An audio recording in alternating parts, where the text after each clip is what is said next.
To už vidíme najmladšieho pretekára, šestkokružného pretekára Tomáša Blažička. Ďakujeme veľmi pekne. Pripraví sa Michal Ziviak z Popradu.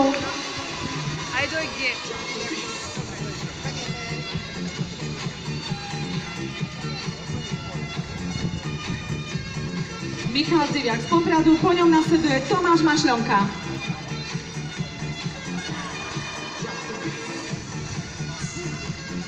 Takže teraz vidíme dvoch Popračanov. Jeden ide ako prvý, Michal Ziviak z Popradu, a druhý po ňom nasleduje Tomáš Mašľonka.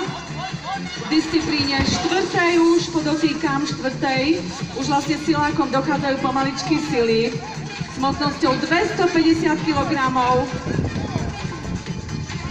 Tak aj v cieli. Ďakujeme veľmi pekne. On si spravil svoj vlastný cieľ, ale bola tam pomyselná čiara, čiže pomýlil sa, išiel vedľa. Dobre, že nevybehol medzi vás diváci. On sa tak rozbehol, že si nevšimol vôbec, kde je cieľ a bežal si inde. Takže trošička nás zabavil chlapec. Čiže Mišo, pripraví sa Tomáš Mašľonka.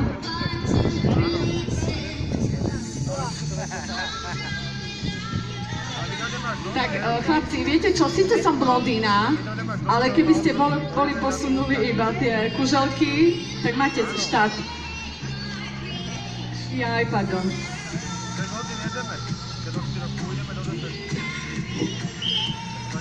Takže už je pripravený Tomáš Mašľonka. Bolo mi vysvetlené, vyvrátili by poháre, tam nemôžu bežať. Takže Tomáš Mašľonka, po ňom sa pripraví Jaroslav Klesa.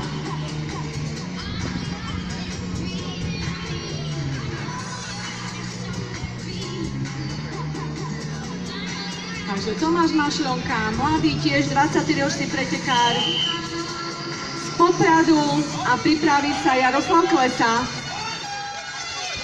Vidíte, že je to veľmi ťažká disciplína a vlastne ubúdajú aj ideš, ešte!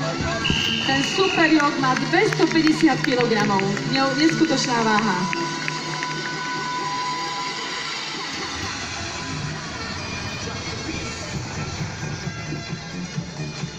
Takže pripraví sa Jaroslav Klesa a po ňom Martin Netušil. Jaroslav Klesa z Vrbova.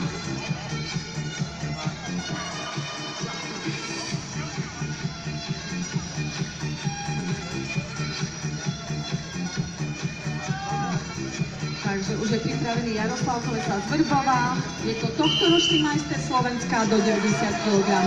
31-ročný pretekár. Táto súťažná disciplína je superior s hmotnosťou 250 kg. Výborne. A ešte nie je to, chceli si predstavte, je to tak prísne, že len trošku